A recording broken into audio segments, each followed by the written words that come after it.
Hey guys, today we are going to be painting a dramatic cityscape, like so. You're going to need 140 pound watercolor paper, watercolors, a watercolor brush, white pen, and black ink pen. Let's begin. First, we're going to wet down our entire paper. Then, we're going to take an orange color and blotch random shapes all over our paper, leaving some spaces white because we are going to come back later and put a blue color in between those. For more sunsetty vibes, we're going to bring a little bit of pink in and put it on the bottoms of our shapes. Keep in mind, my paper is still very wet and I'm letting those colors bleed into each other. Same with the blue. We're going to fill in those white spaces. If your paper is still wet, you can actually use a dry brush to pull out some of a highlight of a sun in the middle of your painting. Now we're going to dry this sucker and wait for our first layer to be set before we start adding in more tonal contrast like so. I am using a little bit of brown mixed with some orange to get that really nice burnt hue.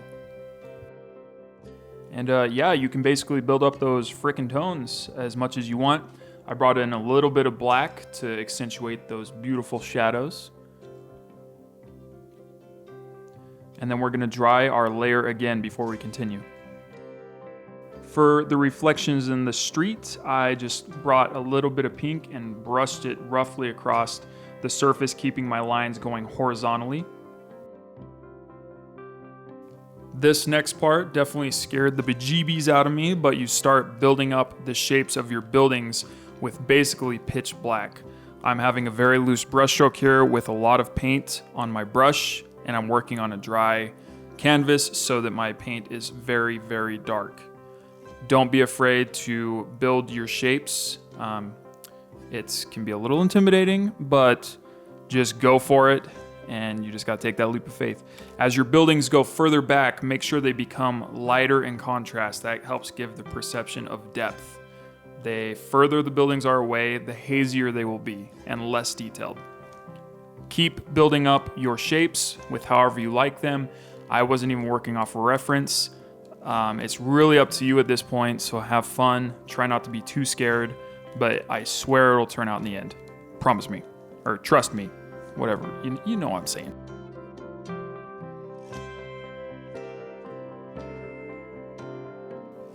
On the right side, or no, the left side, wow, of the painting, I left a big open space where I didn't put any black, and I left this for the windows, as you can see, and that's gonna provide a nice reflection.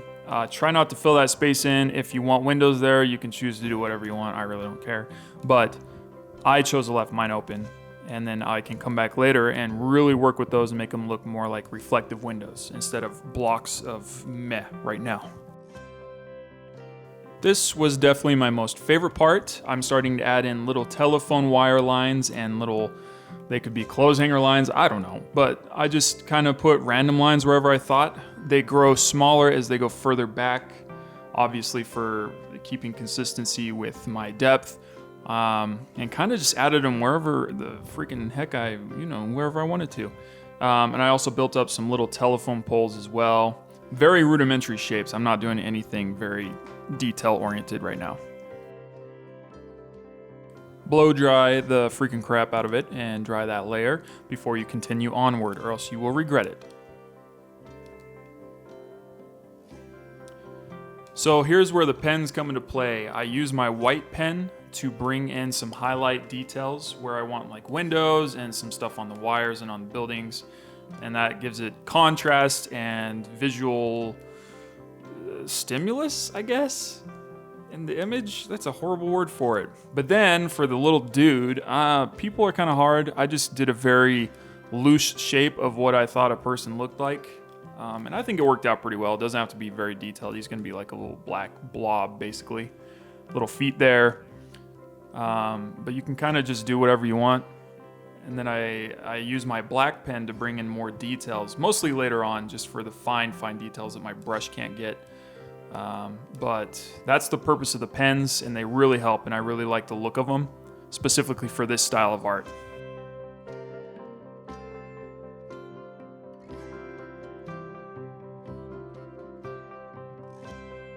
From here on out, it's basically just building up tones, building up reflections in the streets, bringing more intense colors, a lot more black, blow drying it again.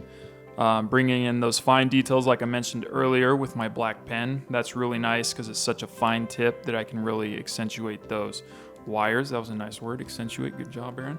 And yeah, you just really adding little details here and there that really bring the piece together finally.